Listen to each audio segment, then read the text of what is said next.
Hello, sisters. Welcome to She Talks.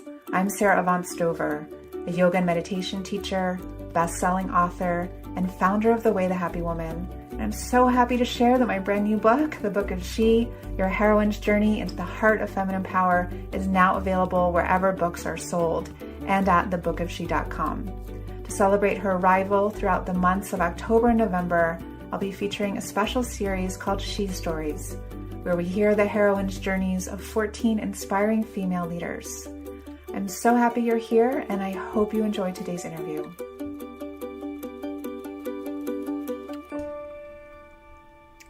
Hello, beautiful women, and welcome home. Welcome to She Talks. And today I am speaking with Alisa Vitti, and she is the author of Woman Code, a really wonderful roadmap to our hormones, our cycles as women. She's an integrative nutritionist, a hormone expert, and founder of flowliving.com, which is the first virtual hormone health center for women between the ages of 25 and 45. And I highly recommend after this interview going to check out flowliving.com. It's a really innovative and very practical and much needed resource for us women around our cycles, our nutrition, our hormones, fertility. So welcome, Alisa. It's really, really great to have you here. Oh, thanks, Sarah. It's so lovely to be here and talking about the Book of She and the heroine's journey. Really excited. And you and I were speaking before we went live here that there's such a great synergy between the work that we both do, in that you focus a lot on the physical, biological dimensions of our cycles and our hormones. And I, especially in this book, focus on more of the psycho-spiritual dimensions. And really we need both to navigate this whole cornerstone of our womanhood. Yeah, it's so true. I mean, our bodies are a container for our soul, right? So, and all of the feelings and emotions we have, they're so interconnected to how our cycles perform. You know, I see it so often in my practice. Women have their period stop, for example, because there's an aspect of their creativity that they're not expressing, or there's some stuck emotion around relationship to father or mother that just hasn't been healed. And so it's wonderful to have a process laid out like you have in the Book of She that can really take you through, getting from that place of being stuck emotionally or psychospiritually and really moving that through your energetic matrix, but also to clear a channel through the body so that your body can start to perform the way it's meant to. And I just think these things are so interconnected. We can't have true healing without both of these pieces being integrated. So really, really important. Yeah, I fully agree. And I'm excited to dive into this more. And to begin, we always start our women's gatherings here at The Way the Happy Woman with a personal check-in. So I love for us both just to get a little bit more comfortable and for you to let us know where you're calling in from today and how you're doing in your body, mind, and heart. I'm calling in from my home in New York. And it's a cool, cloudy day here in the city, and I'm doing well. Actually, my daughter, who is just about 10 months, actually slept a little bit better last night, so that means I got extra sleep, and so I'm feeling fantastic today as a result, after a couple of weeks of maybe not getting enough sleep and having that really it just wears on your positive outlook when you're chronically sleep deprived. So getting 3 or 4 hours in a row now is like, I don't know, it has a quality of being high to it. You know, you have so much energy. So I'm feeling particularly good. just very, very grateful that everybody's happy and healthy. Mm. So let's dive right in. And before we explore the heroine's journey, we have to, I think, look at the hero's journey, which is this narrative of becoming that has been so popular around the world and in mainstream media. How has it been for you as a woman growing up alongside the hero's journey? Did you relate to this as a narrative that could also apply for your life or not?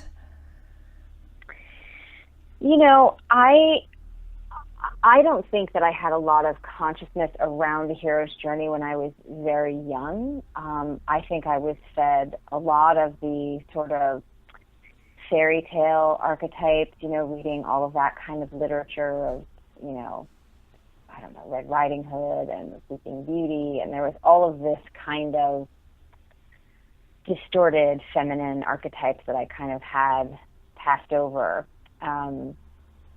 And when I did start to tap into it, it was through the likes of people like Tony Robbins and sort of these motivational, very masculine, business-oriented types. And so it was this sense of, success through overcoming your body as a limiting factor. It's kind of like this, subduing the body in order to do that. And even throughout my journey, which, from a young age, I always had this deeply sense that somehow the spiritual path that I found myself in was not quite right. For example, I was the kid in Catholic school who kept asking why there were no female priests, and then I would write prayers to, we'd have to submit these weekly prayers to the head mistress or whatever, and I would always write prayers to Mary or Mary Magdalene, and I would get called into the principal's office all the time, like, what are you doing? And I was like, what do you mean? Why can't I write a prayer to these ladies? What's wrong with that?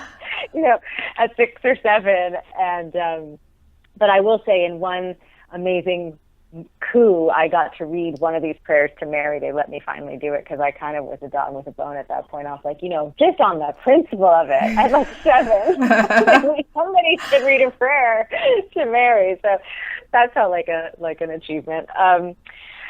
But I think this whole construct of the hero's journey came to my understanding much later when I started encountering Joseph Campbell's work and really looking at that and seeing how that might apply to my life. But I think the big takeaway that happened for me, which I think is so common that you described in the book as well, that I know you personally went through, is that there was some sort of unconscious sense that in order for me to make it through the hero's journey or succeed in this world, that I needed to disconnect from anything that was remotely feminine about me, which is pretty hard to do when you're a girl. But impossible. It's impossible. But the intensity of the belief, I think, had pretty powerful physical ramifications for me. So at a young age, that really strong sense of disconnecting, of believing that my body was a liability, that being a woman was somehow going to prevent me from achieving my dreams and my coming out of my hero's journey a hero, that I manifested polycystic ovarian syndrome, which at its core is a disconnect between the brain and the ovary, right? So how perfect of an example of how your masculine, egoic orientation and your embodied feminine, can just stop communicating and cause a breakdown on a physical level. So there I was in the midst of this physical breakdown. So for women who aren't familiar with polycystic ovarian syndrome, can you just explain briefly what that is? It's a breakdown in the conversation, the hormonal conversation between the pituitary gland in the brain and the ovary. So you don't ovulate, you don't build up a uterine lining, and therefore you don't menstruate. And that's just what's functionally not happening from an endocrine system standpoint. But then physically, from a symptom presentation standpoint, you'll have things like obesity, hair loss, hair growth in unwanted places, acne, anxiety, depression, fatigue. I mean, it was definitely a stressful experience to go through. And often women will go undiagnosed for several years before these things get properly put into place. How old were you when you were diagnosed? I was 20 when I received my diagnosis, and I described in my book Woman Code the moment that happened. I mean, this was after 7 years of looking for an answer and seeking out the best medical, meetings that I could. And it was while I was a student at Johns Hopkins University, ironically, on my way to becoming an OBGYN. That was my original intention. So I was in the medical library one night when I couldn't sleep, which was pretty common, and I found an article on this condition, PCOS, and it was every symptom. It was me. It was a bell-ringing moment, and I, grabbed this journal and brought it over to my GYN the next morning and insisted that we do the test that she had not yet done. And when I got the diagnosis, I thought, great, now we know what this is, so now what do we do? And she gave me the bad news, which was, that my prognosis would be obesity, increased likelihood of diabetes, heart disease, cancer, that I would not likely get pregnant ever, and definitely not on my own naturally, and maybe, hopefully with, assisted reproductive technology.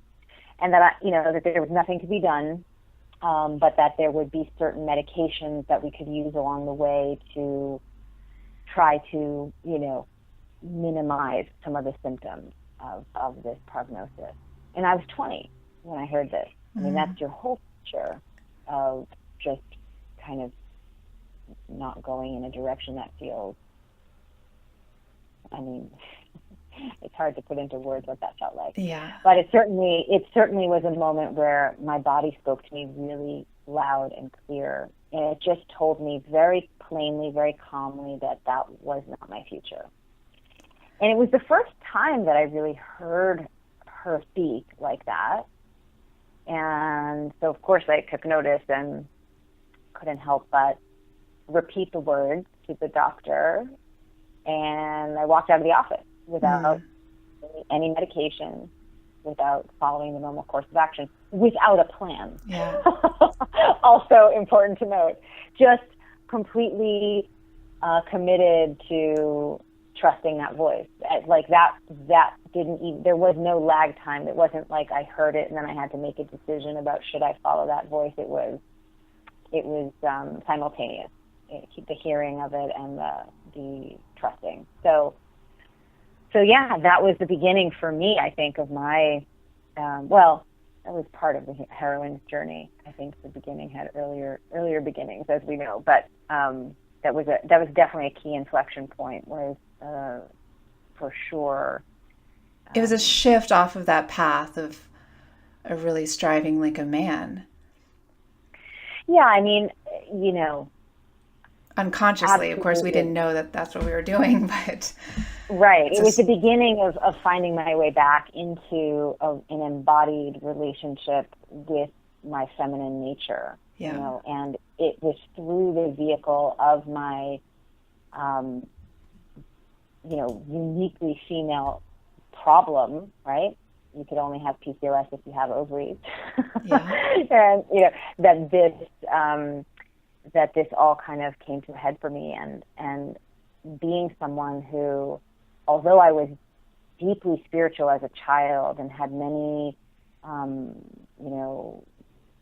many moments of connection with divine source spontaneously as a child in nature, I felt by the time I reached high school that there was this turning away, even from my own creative pursuits. I was very much into music and dance and art as a young person. And by high school, I had sort of, again, made this decision about I had to abandon those things to get to take care of myself, to be safe in the world.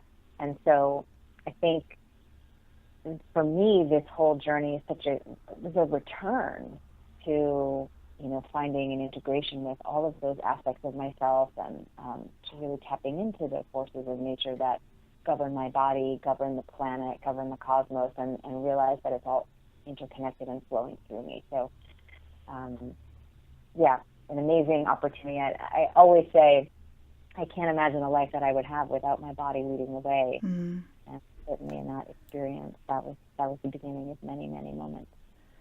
Yeah, our stories are really similar. At age 20, I had advanced cervical dysplasia. And my doctor said, I said, what can I do to heal? And he said, nothing. Right. And I got up and put my pants on. I got up and I walked out of the office. And I knew that there was another way. But I think somewhere in all of us as women, we know that there's another way. I mean, I fully subscribe to the collective unconscious, and I think for women we have such a rich history, though we don't know it, though we're not taught it, of women as healers, of our own, unique female medicine, the lineage of women's self-care practices, because, one of the things that I came to in the study of functional medicine and the basis of the protocol that we use it for a living is that, women's health issues from a hormonal standpoint are very different than, let's say, the way Western medicine will treat something. Because Western medicine will treat a disease like, okay, this is a one-time event, and it needs to be treated with, sort of in a triage, emergency trauma-like fashion. Pile on the meds, do procedures, testing. It's a whole crisis. But with women's health, our body is in continuous change, expansion, transformation. It's an ongoing process. So, fluctuations in how our body is performing are par for the course, and we have to learn how to course correct along the way, because it requires a lifetime of maintenance, care, modulation, always a slightly different approach to optimize how you're functioning.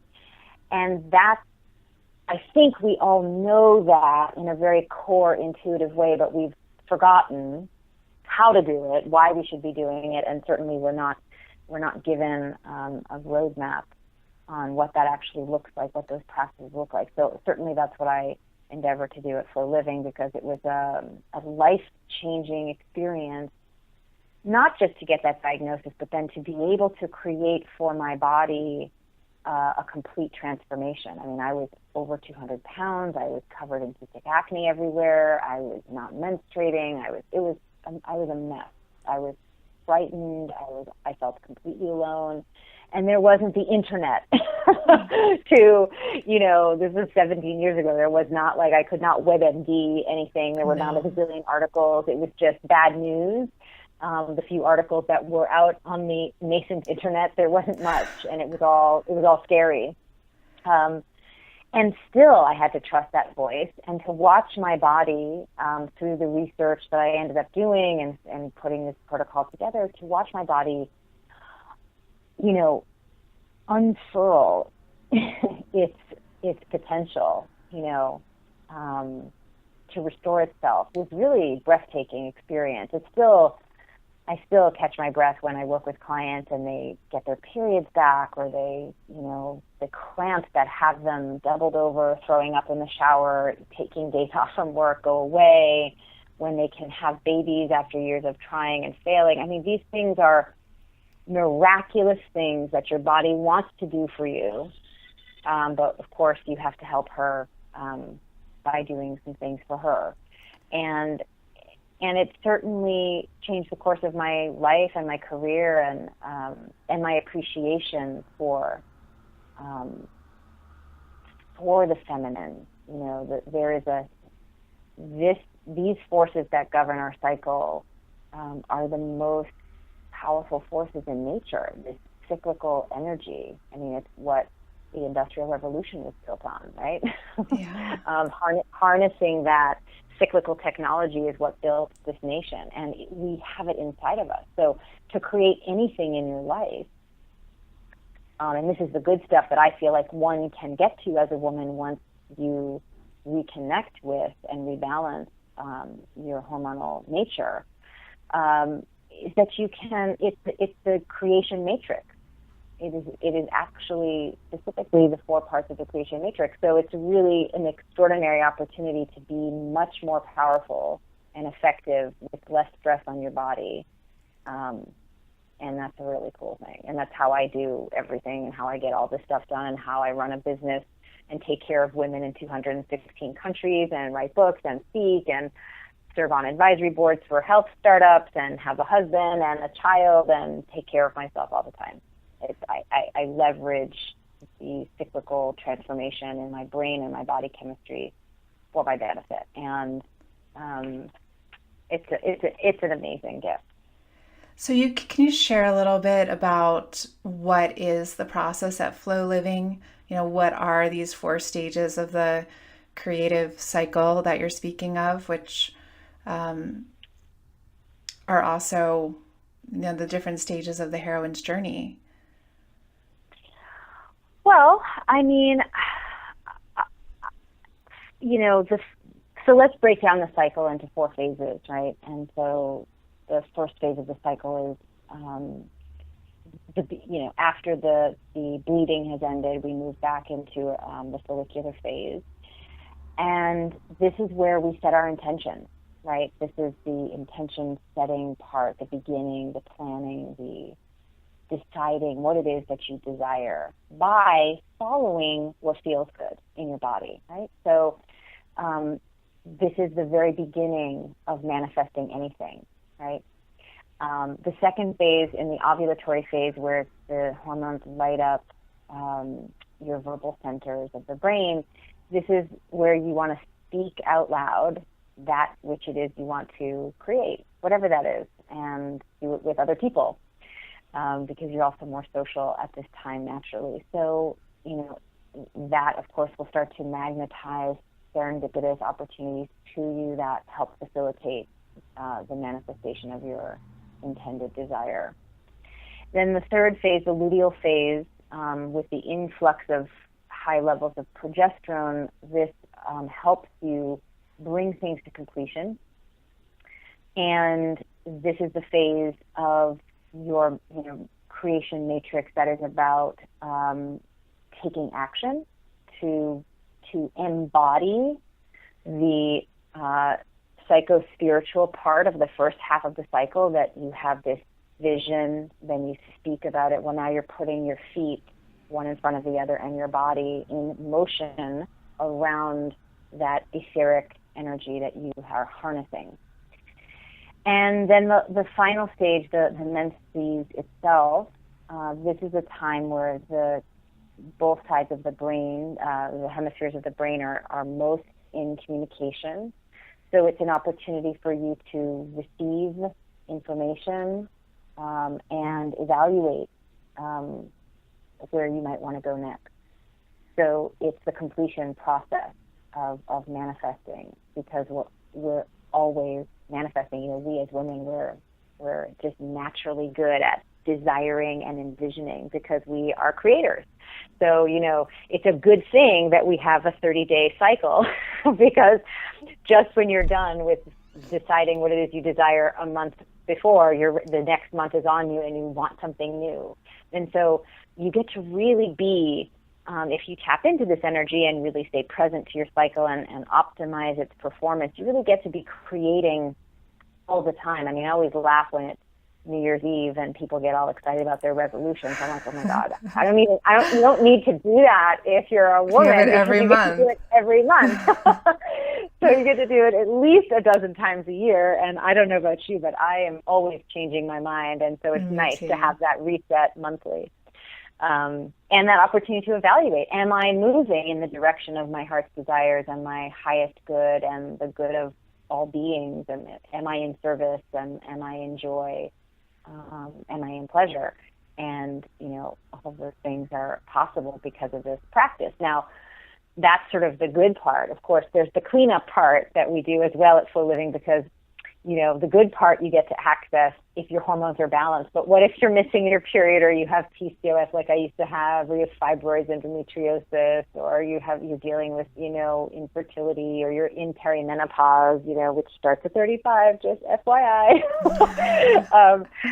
What if all that's happening and your hormones are in flux, or you're dealing with a lot of stress and you're finding yourself anxious, and what do? How do you get out of that? How do you get out of hormonal chaos back into hormonal flow? Well, those are the first 3 steps of the protocol that we teach, which, that's all functional endocrinology and using nutrition in a sequential, cumulative way to recalibrate endocrine function so that it can do what it's meant to do, which is to put you back in this sort of flow state from a hormonal standpoint, so you can get into the embodied feminine nature that your hormones provide for you. And with this new paradigm of orienting to life as a woman versus that more linear kind of just go, go, go all the time, we start to come into the realm of the heroine's journey. And when you hear that phrase, the heroine's journey, what does that elicit for you? I think for me, it's about a reclamation of a culture, of history, of a lineage, of just adding that in, of having that be the center point. It's a really odd thing that we grow up and we only really hear history and no herstory. It's a really odd thing. And how are we to anchor ourselves in that conversation as women exclusively, right? It's like you're always an outsider in the patriarchal conversation. So I think for me, the heroine's journey has been about really owning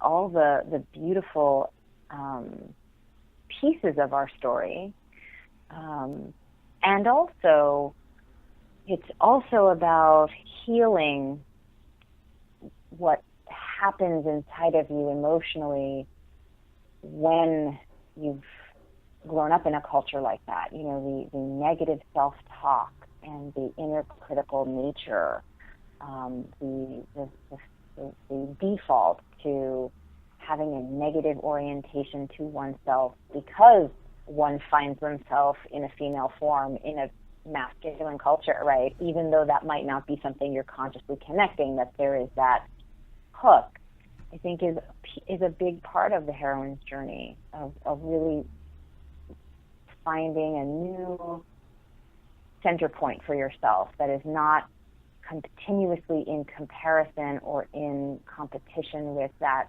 culture that is exclusively masculine, but really just being in your own culture. Mm. And what are some ways daily that you stay immersed in your own culture and connected to your center? How do you connect with your inner life?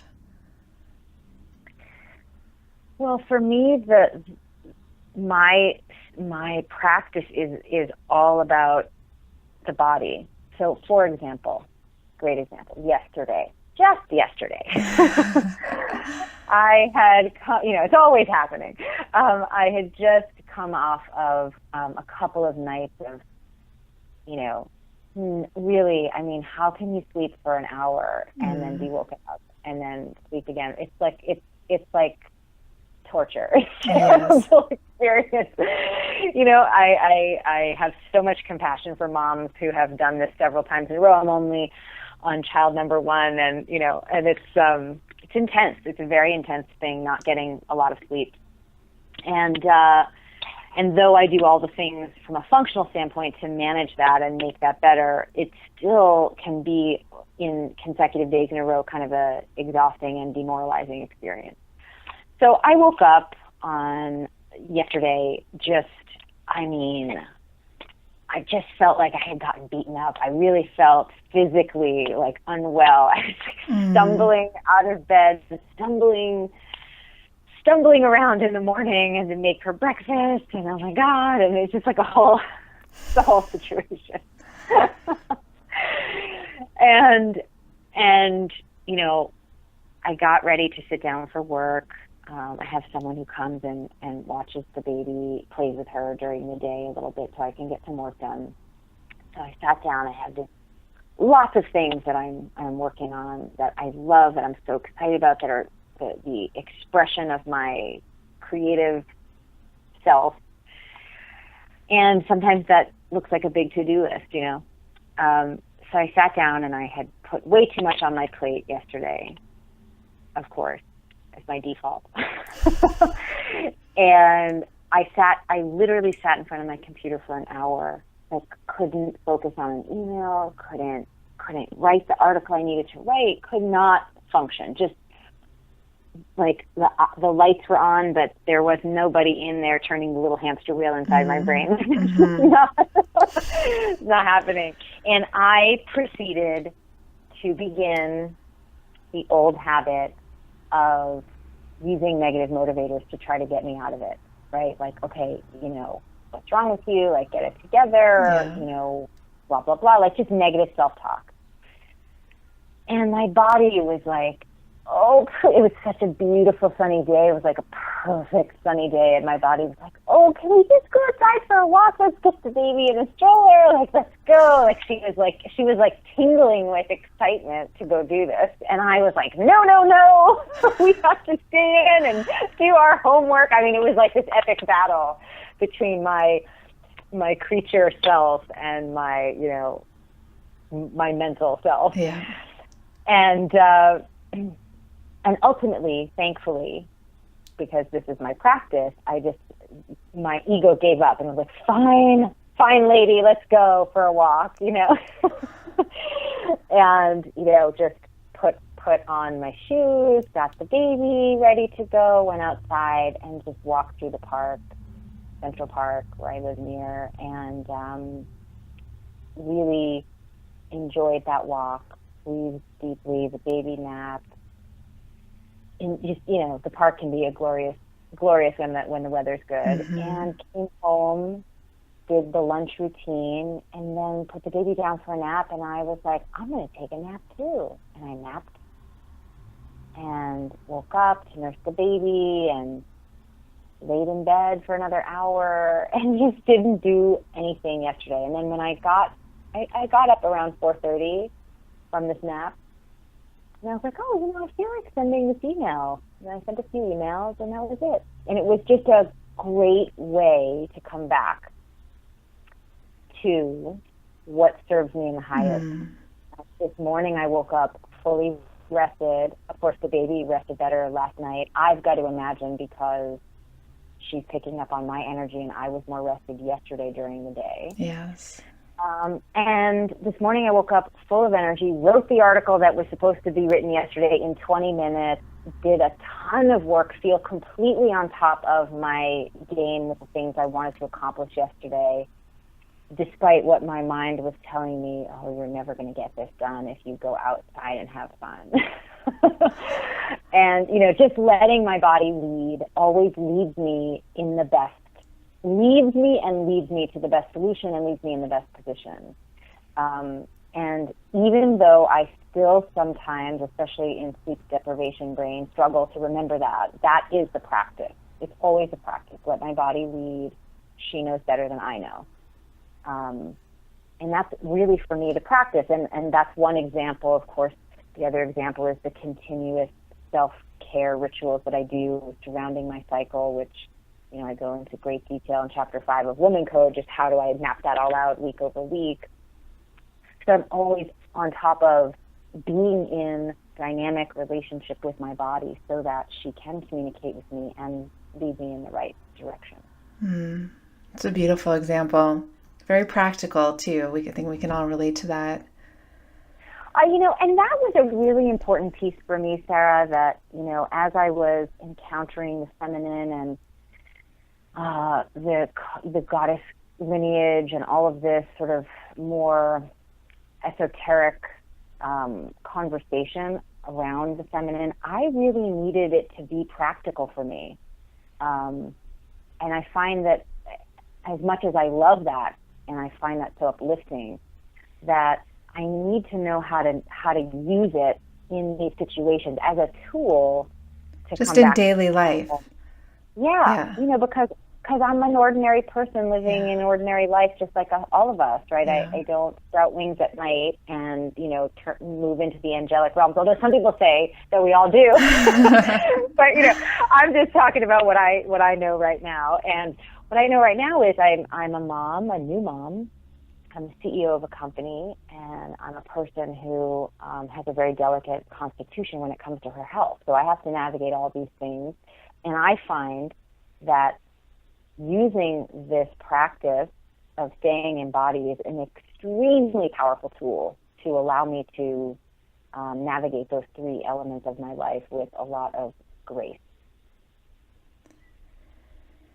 And as you're moving forward now, a new mother and running this global business, what feels like your growing edge, like the next frontier of your heroine's journey? I am actively right now in a phase of rebirth because becoming a mother is a metamorphosis beyond anything I've experienced. You are rewired during the pregnancy, and then in this first 9 months postpartum, if you allow it, which I think is optimal, if you allow it, it totally burns off that which is superfluous and no longer serves you in your life, because of the structure that the child requires. And in that crucible, you have an opportunity to look at your life and see what you want to create next. So I'm in an active rebirthing state of what I'd like the next chapter of my life to be. And for me right now, that looks a lot like where do I want to be living? What would I like my home to feel like? And a lot around community, spending more time in community. I think in my late 20s and early 30s, there's sort of this, in the Ayurvedic tradition, it's like the height of the pitta time, the fiery building, not deeply rooted to a home or a community kind of time. And I'm coming out of that time, and I feel the call for, something is emerging, and I'm yet to create it, but I'm in the envisioning state. So that's an exciting thing. So I'm in the unknown. I'm in the fertile void around this next chapter, and it's a very uncomfortable place, as it is for anyone, of not knowing, but yearning for change, and also having some trepidation about leaving behind a vision of what my life used to be like. But knowing that change has always been a beautiful gift. So I'm here again. Stepping into the unknown, feeling the call from my body and my heart for this next piece of the journey, having no idea what to do or how it's going to go, but trusting the process. Thank you so much, Alisa. And I look forward to seeing and experiencing what you create next, this next season of your life. And thank you for taking the time to talk with us today and to share your story, to share your wisdom, especially because I know you have a lot happening in your life.